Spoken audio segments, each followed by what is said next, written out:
Aleng! Pangulo! Uy, Pangulo! Konsehal! Congratulations! Congrats oh! Pangulo, congrats! Sinasabi ko sa inyo kung sino may magandang plataforma At mabuting puso ay siyang mananalo. Pangilan ka ga, Konsehal? ay pang-7.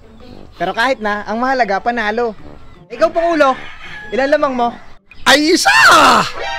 Ay, isa lang ang lamang mo.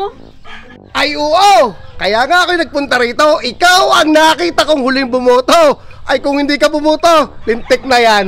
Ay tabla! Ay, ganun ga. Buti ako'y nakahabol ng boto. Ay sinabi ko sa iyo humabol ka ng boto Kaya nga ako'y nagpunta rito para magpasalamat sa iyo. Dahil sa iyo, may pagpatuloy ko na ang aking mga plano dito sa ating barangay. Ay, ano ga inyong plano, Kapitan? Ay ang plano ko, pag upo ko, ay palaki ng bar. At nakikita ko ay parang maliit na para sa ating barangay, ang bar na yan. At dahil magpapalawak ng bar si Kapitan, mangangailangan ngayon ng madaming empleyado. Tama, at mas maraming kabarangay ang magkakaroon ng trabaho. Kita mo naman, Aneng, walang kalugi-lugi sa inyong mga ibinoto. Ang tibay, quality. Kapitan, pwede ka akong mag-apply?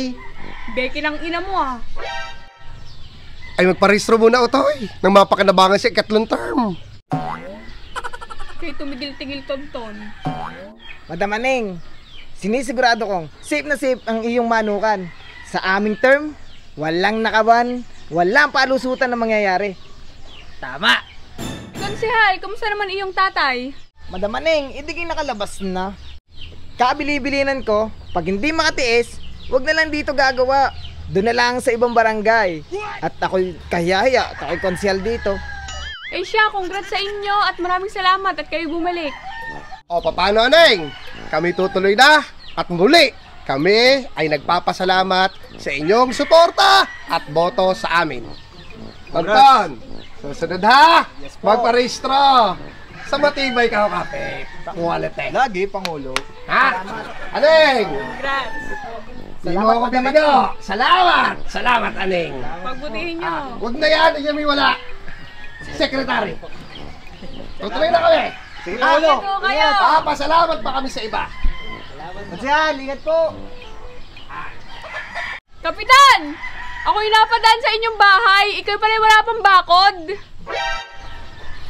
Kasama yan sa mga plano ko ngayong second term.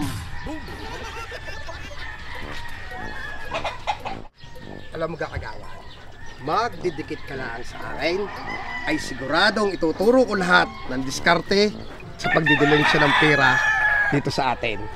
Ha? Bago matapos ang ating term, sigurado ko sa iyo, may kitsch ka. Oh, Kardeng! Saan ka galing? Doon lang Ay wala naman ako kailangan ipagpasalamat sa iyo. At wala naman akong nakakuhang boto sa iyo at hindi ka naman rehistrado. Ha? Ay, Kapitan, ay baka naman pwede akong pumunta sa bar ninyo. Ala! Magparehistro muna, ha? Ikay magparehistro muna nang may mapakinabang sa iyo. Ha? Tutuloy na kami, Kardeng! Ha? Tandaan mo, magparehistro na may pakinabang. Pag hindi rehistrado, wala pakinabang, Kardeng. Alam mo ga, kagawad, dito sa ating barangay ay napakaraming dilensya. Kaya yung mga kandidatong yan, sakdo lang nagpapatayan dito sa ating eleksyon. Yung mga diskarting yan, dilensyang yan, lahat yan ay ituturo ko sa iyo. Magdidikit ka lang sa akin at magpakabait. Siya, Kapitan. Ay ako'y iaasahan mo laging nasa iyong likod lang. Yan ang gusto ko sa iyo. Ha? Makinig at magdidikit sa matibay, quality. Isang paalala, pakasuriin at piliin ang mga kandidato na ang hangarin ay tunay na maglingkod.